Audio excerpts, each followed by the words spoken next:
बलात्कार करते मर्द तो उनको घर से नहीं निकलना चाहिए रात के टाइम। हो सकता है मैम, और उसके घर वालों को धमकी भी जा रही है, उसकी फ्रेंड है, उसकी मम्मी को भी धमकी दी गई है कि अगर तुम मुंह खोलोगी तो हम तुम्हारे साथ ऐसा करेंगे। इसलिए उसकी माँ ने अलग से बयान दिया है और उनकी बेटी का बयान अलग है। नेता हैं इस देश के, वो बैठ करके अगर पोर्नोग्राफिक वीडियोस देखेंगे तो ऐसी व्यवस्था और ऐसे नेताओं के रहते हुए दिल्ली के देश भर में महिलाओं के लिए हालात नहीं बदलने वाले हैं। पुरुष को ही अधिकार होता है सिर्फ रात को चलने का, देर रात तक चलने का, लेडीजों को अधिकार नहीं है। एलजी हाउस पे गए हैं कि औरत के साथ ऐसा हुआ, आप इस्तीफा दो। हम 1000 औरतों की नौकरी आपने ली है केजरीवाल साहब, सबसे पहले तो आप इस्तीफा दीजिए। अकेली औरत ही है कमाने वाली, अपने बच्चों का पालन पोषण करने वाली, तो रात को भी निकलेगी और दिन में भी निकलेगी, लेकिन वो सुरक्षित नहीं है। क्यों नहीं है? कई बार ये होता है कि 1-2 से तो हम भी पंगा ले सकते हैं, 4-6 से कौन लेगा।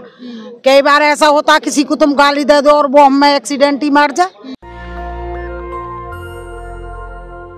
नमस्कार, मैं निधि रतन इस समय मौजूद हूँ दिल्ली के जंतर मंतर पे। देश में फिर से एक शर्मनाक घटना होती है महिलाओं के साथ। लगातार महिलाओं को लेके उत्पीड़न बढ़ता जा रहा है। भारतीय जनता पार्टी कहती है महिलाओं का सम्मान होना चाहिए, उनके कार्यकर्ता कुछ और ही कर रहे हैं। लोगों से बातचीत करेंगे। महिलाओं में बहुत ज़्यादा नाराज़गी है, लोगों के अंदर बहुत ज़्यादा गुस्सा है। मैम, कैसे देखती हैं दिल्ली की घटना को? मैम, चाहे दिल्ली की घटना हो, चाहे कहीं की भी घटना हो, निर्भया कांड हो, कुछ भी हुआ हो, हम लोग, चाहे सरकार, चाहे दिल्ली पुलिस, चाहे जनता, चाहे स्त्री, चाहे पुरुष, जब तक अपने बहाने बनाना बंद नहीं करेंगे कि भाई श्रद्धा कांड हुआ तो वो घर से निकली, उसने अपने माँ बाप की मर्जी के बगैर शादी की इसलिए उसके साथ हुआ। निर्भया कांड हुआ, उसने कपड़े ऐसे पहने थे। कंझावला कांड हुआ, उसने ड्रिंक की हुई थी। लेकिन एक 6 साल की छोटी बच्ची का अगर रेप होता है तो उसके साथ क्या होता है? 60 साल की बुजुर्ग महिला के साथ रेप होता है तो वो क्या करती है? तो सबसे पहले हमें अपनी सोच को बदलना होगा, हमारे समाज को बदलना होगा, हमें खुद को बदलना होगा, तभी हम आगे अपना जीवन अच्छे से एक साथ और आज़ादी के साथ जी कैसे बदल पाएंगे? नाम बदल जाते हैं लेकिन घटना वैसी की वैसी रहती है। कहीं तो फ्रिज में महिलाएं मिल रही हैं, कहीं सूटकेस में मिल रही हैं, और यहाँ तक तो अब सुरक्षा की बात है, सेफ्टी की बात है। सेफ्टी की बात है मैम, तो देखा जाए तो कहीं भी लेडीज सेफ नहीं है, चाहे वो ऑफिस हो, चाहे घर में काम करने वाली महिला हो, चाहे कहीं पढ़ने वाली स्टूडेंट हो। सेफ्टी तो मैम कहीं भी नहीं है। हम हर चीज़ को, इस चीज़ को इशू बना देते हैं कि भाई लड़की रात को 3 बजे क्यों बाहर जा रही थी। यही सोच तो खराब है कि हम ऐसा ही उसको दोष क्यों देते हैं कि वो 3 बजे घर से बाहर जा रही थी। 3 बजे घर से बाहर महिला निकली। अंजलि के केस को इसलिए तो नहीं दबाया जा रहा, वो गरीब है। हो सकता है मैम, और उसके घर वालों को धमकी भी जा रही है, उसकी फ्रेंड है, उसकी मम्मी को भी धमकी दी गई है कि अगर तुम मुंह खोलोगी तो हम तुम्हारे साथ ऐसा करेंगे। इसलिए उसकी माँ ने अलग से बयान दिया है और उनकी बेटी का बयान अलग है। तो देखिए किस तरीके से मतलब एक डर का माहौल बन गया है महिलाओं के अंदर, और लगातार मीडिया जो है वो महिला का ही कैरेक्टर जस्टिफाई कर रहे हैं कि महिलाओं का चरित्र को कैसे डिफाइन किया जा रहा है, और मीडिया जो है आरोपियों को बचाने का प्रयास करिए। कैसे देखती है मैम दिल्ली की घटना? कोई पहली घटना नहीं है, और हमें भी मालूम है कि जब तक समाज में, संसद, विधानसभाओं में बैठे हुए जो नेता हैं इस देश के, वो बैठ करके अगर पोर्नोग्राफिक वीडियोस देखेंगे तो ऐसी व्यवस्था और ऐसे नेताओं के रहते हुए दिल्ली के देश भर में महिलाओं के लिए हालात नहीं बदलने वाले हैं। आपने पॉलिटिशियन की बात की, तमाम महिला सांसद हैं, मुझे लगता है 78 से ज़्यादा हैं, फिर भी उनका एक ट्वीट तक नहीं आता है इस तरीके के इंसिडेंट पर। हाँ, क्योंकि वो बहुत अपॉर्चुनिस्ट तरीके से अपने मसलों को चुनते हैं। अगर यही मसला होता कि आम आदमी पार्टी के कोई विधायक होते तो फिर भाजपा वाले इसे इशू बनाते। भाजपा वाले अगर कल्प्रिट्स होते हैं तो आम आदमी पार्टी, कांग्रेस उनको कल्प्रिट्स जो हैं वो बनाते हैं, इस इशू को भुनाने का काम करते हैं।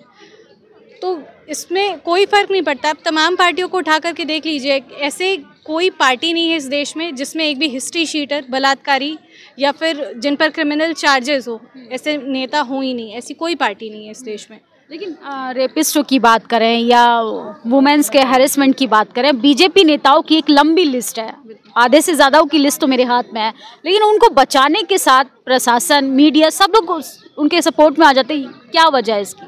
क्योंकि भाजपा के लिए महिला जो है वो एक माल से ज़्यादा कुछ नहीं है। जो भाजपा गुजरात में हुए जो जेनोसाइड है उसमें वो खुलेआम ये प्रचार कर रही थी कि महिलाओं के साथ बलात्कार किया जाए, बलात्कार को एक हथियार के तौर पे इस्तेमाल किया जाए, वो भाजपा ऐसा ही शासन करेगी। मीडिया कह रही है तमाम टीवी चैनल, सो कॉल्ड बड़े चैनल्स जिनके हाथ में डेमोक्रेसी को बचाने का जिम्मा है, अपने आप को बहुत लिबरल कहते हैं और डेमोक्रेसी के हितैषी भी बोलते हैं अपने आप को, वो कह रहे हैं कि लड़की को दारू नहीं पीनी चाहिए थी। लेकिन जो गाड़ी चला रहे थे उनका दारू पीना जायज़ है, वो क्यों जायज़ है? और वैसे भी जो मीडिया वाले हैं वो निष्पक्ष जांच तो करते नहीं हैं। भाजपा के गोद में बैठे हुए मीडिया वाले इस देश की जो असली हालात है वो जनता के सामने नहीं लाएंगे।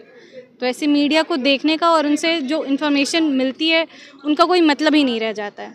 क्योंकि आप महिला हैं, आपको भी तो इनसिक्योरिटी होती होगी सेफ्टी के पर्पस। जी बिल्कुल होती है। जब लोग आदमी पी सकते हैं, उनको खाने तक क्या औरतें नहीं खा सकती है? भी तो खाने पीने का चीज औरतों के भी है, तो क्या खाए उसको क्या? आधी रात को महिलाएं घर से नहीं निकलनी चाहिए। सकती है, हम भी तो, हमारी भी तो इजाजत है, हम भी काम करने जाते हैं रात को, हमें अस्पताल ड्यूटी करने जाएंगे तो रात को नहीं निकलेंगे। आप ये भी देखिए ना, आप उनका बैकग्राउंड देखिए, फाइनेंशियल बैकग्राउंड देखिए, वो बलात्कार किया जाए उसको घर देखते हुए, वो सोल ब्रेड विनर थी अपने घर की, उनके लिए रात को बाहर निकलना उनकी मर्जी नहीं थी, उनके लिए मजबूरी थी वो। नहीं, आप लेडीजों को कपड़े नहीं पहनने चाहिए, लेडीजों को ड्रिंक नहीं करनी चाहिए, लेडीजों को ऑफिस में वर्क नहीं करना चाहिए। एक काम करो, आप भारत की सारी स्त्रियों को चुनवा दो दीवारों में और सिर्फ पुरुष शासन रखो, फिर देखते हैं ये देश कैसे चलता है। पुरुष को ही अधिकार होता है सिर्फ रात को चलने का, देर रात तक चलने का, लेडीजों को अधिकार नहीं है। कोई सिंगल मदर भी, वो बच्चे मान लो, तमाम महिलाएं क्यों नहीं आ रही हैं सड़कों पर? चाहे बीजेपी पार्टी हो, चाहे आम आदमी पार्टी हो, तमाम महिलाएं खामोश क्यों हैं? उनको दबा दिया जाता है क्योंकि उनको गरीबी कहते हैं, वो तुम कुछ नहीं हो, हमारे पैर की जूती समझते हैं। 1 साल हो गया हम लोग केस लड़ रहे हैं, लेकिन मीडिया ने अभी तक समाचारों में कुछ नहीं दिया। सरकार चुप बैठी है, हमारे संघर्ष को आगे नहीं ला रही, वो ना समाचारों में दिखा रही है ना कुछ कर रही है। 1 साल हो गया। एक दूसरे को दोष देने से इन्हें फुर्सत नहीं है। अभी केजरीवाल साहब वहाँ LG हाउस पे गए हैं कि औरत के साथ ऐसा हुआ, आप इस्तीफा दो। हम 1000 औरतों की नौकरी आपने ली है केजरीवाल साहब, सबसे पहले तो आप इस्तीफा दीजिए। सबसे पहले हम आपसे बात करने पहाड़गंज आए थे, वहाँ पर आपने जो हमारा रूट बिहेवियर हमारे साथ किया, सबसे पहले तो आपको इस्तीफा देना चाहिए, फिर आप दूसरों को बोलिए कि आप इस्तीफा दीजिए। इसके लिए प्रशासन को आप कैसे देखते हैं? दिल्ली पुलिस तो छानबीन कर रही है, सब एक जैसे हैं, चाहे दिल्ली पुलिस हो, केजरीवाल सरकार, मीडिया भी उनका। दिल्ली पुलिस ने FIR भी काफी प्रेशराइज किए जाने के बाद ही लिखी है।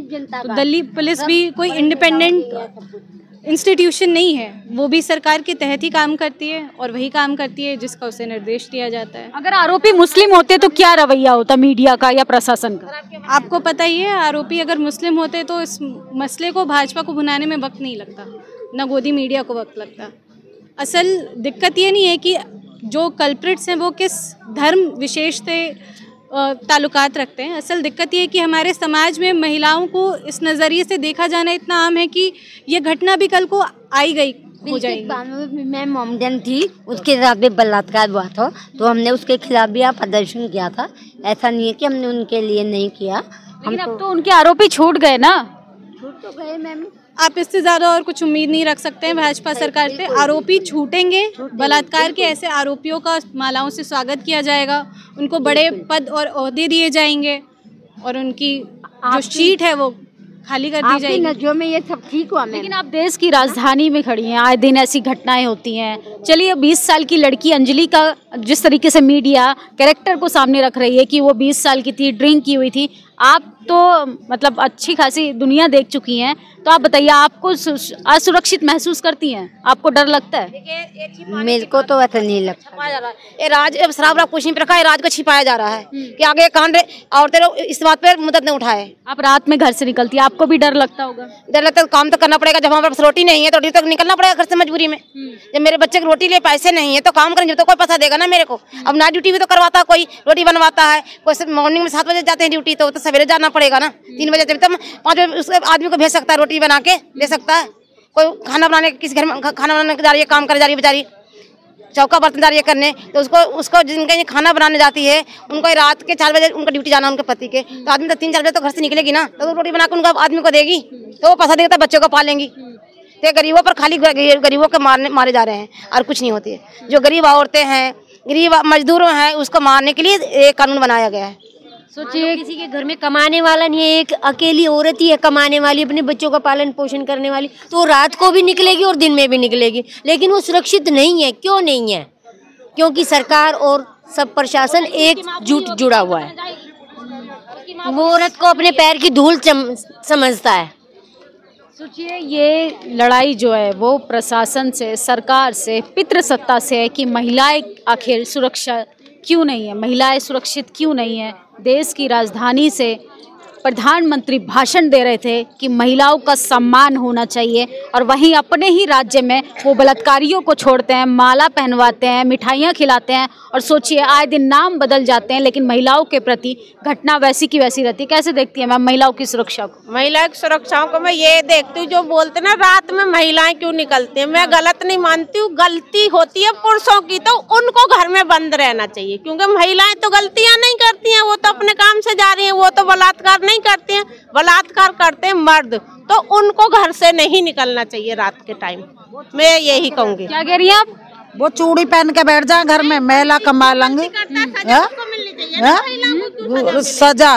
और सबसे बड़ी बात ये है कि अगर औरत कमाने नहीं जाएगी तो क्या खाएगी? अब उसका बाप नहीं था, 9 साल पहले खत्म हो गया, माँ उसकी किडनी की पेशेंट है, 2 बहन भाई छोटे हैं, कौन पालता? उसकी माँ रो रो के बोल रही है बार बार कि मेरे अकेले घर में कमाने वाली वो ही थी। तो वो 3 बजे आए, 2 बजे आए, जब उसकी ड्यूटी ऐसी थी तो क्या करती? लेकिन तमाम चैनल दिखा रहा है कि उनकी हत्या हुई है, एक्सीडेंट हुआ है। ऐसा कुछ नहीं है, ये सब दोनों प्रशासन, ये सब मोदी सरकार का ही काम है। ये दिल्ली पुलिस जो है बहुत दोगली है, ये तो जेबड़ी को श्याम बनाती आई और बनाती रहेगी। आपकी इतनी एज हो गई है, दुनिया आपने देख ली है, दुनियादारी, आपको भी डर लगता होगा? हाँ, कई बार हमें भी लगता है, क्यों नहीं लगता? हम औरत नहीं है। किन किन दिक्कतों का सामना करती है? जैसा कि हम रात को लेट सेट आ रहे हैं और कोई भी हमें मिल जाए तो कई बार ये होता है कि 1-2 से तो हम भी पंगा ले सकते हैं, 4-6 से कौन लेगा। कई बार ऐसा होता है किसी को तुम गाली दे दो और वो हमें एक्सीडेंट ही मार जाए, जैसे इसके साथ हुआ, तो हमें भी तो कोई ऐसा ही मार देगा। तो इसलिए ही तो ये रोड पर निकल के बोले तो क्यों होगा, इसीलिए हो रहा है ज्यादा कि हम लोग तो खुद कह रहे थे महिलाओं का सम्मान करना चाहिए। अजी मोदी जी खुद ही सम्मान नहीं दे रहे। मोदी जी ने एक आध बार आया पूछने, कभी आया किसी के घर कि क्यों हुआ? रैली तो उसने 150 और 200 करी है। हमने तो अब से पहले नहीं देखा कि इतने छोटे चुनाव में भी प्रधानमंत्री वो कर रहा हो, रैली कर रहा हो। लेकिन जो तमाम पॉलिटिशियन महिलाएं क्यों नहीं है? महिला नेता सड़कों पर क्यों नहीं है? महिलाओं को ये निकलने का कहाँ देते हैं? ये तो उन्होंने तो पैर की जूती समझ रखा है, इसलिए। और क्यों स्मृति ईरानी है, वो कभी महिला के एफजी में बोलती है? कभी देखा है बोलता? स्मृति ईरानी ने कभी कहा है? हम आंगनबाड़ी से निकाल रखे, 1 साल है कि उसने कभी पूछी स्मृति ईरानी ने कि तुम्हारे बच्चे कैसे पल रहे हैं? पूछा? कभी नहीं पूछते। ये सब बकवास है, ये सीट कोई वो है, और ये सब मोदी सरकार तो सबसे गंदी है। सरकार कोई भी सारी एक है, कोई भी सही सरकार नहीं है। लेकिन कैसे होगा? ये तो सेफ्टी का मामला है, ये तो रोजगार भी नहीं है, ये तो भ्रष्टाचार भी नहीं है, जो खत्म करने के लिए एक समय लिया जाए। महिलाओं की सुरक्षा का सवाल है, कैसे बदलाव आएगा? वो महिला को ही सुरक्षितीकरण होना पड़ेगा, मजबूत होना पड़ेगा, जब ही कुछ होगा। सोचिए ये महिलाएं आज धरना प्रदर्शन कर रही हैं जंतर मंतर पर और काफ़ी नाराज हैं, क्योंकि सवाल सुरक्षा का है। तमाम टीवी चैनल्स हों, चाहे भारतीय जनता पार्टी के लोग हों, तमाम राजनीतिक दलों की बात करें, सब टूट तो खेलते हैं, लेकिन सेफ्टी के लिए सड़कों पर नहीं आते, गंभीर कठोर डिसीजन नहीं लेते हैं। सोचिए सरकार को इस पे गंभीरता से सोचना चाहिए कि आखिर महिलाएं कब तक शिकार होती रहेंगी। और अंजलि को भी हाथरस कांड की तरह ही जाति के आधार पे बाइकॉट किया जा रहा है, उसके मुद्दे को भटकाया जा रहा है, और आरोपियों को, भारतीय जनता पार्टी के आरोपियों को बचाने का लगातार प्रयास कर रही है मीडिया, प्रशासन और सरकार। हमारी बातचीत पे आपकी क्या प्रतिक्रिया है, कमेंट बॉक्स में ज़रूर बताएं, और बताइए किस राज्य से अगर आप ये वीडियो देख रहे हैं, आप अपने राज्य की हालत बताइए कि वाकई में महिला सुरक्षित है राम राज्य में। नेशनल दस्तक की आपसे गुजारिश है कि अगर इसको बचाना चाहते हैं तो नेशनल दस्तक को सब्सक्राइब करने के लिए रेड कलर के सब्सक्राइब बटन को दबाएं, फिर बेल आइकन की घंटी दबाएं, नेशनल दस्तक को बचाने के लिए बहुत जरूरी है कि हर खबर को शेयर करें, लाइक करें, कमेंट जरूर करें।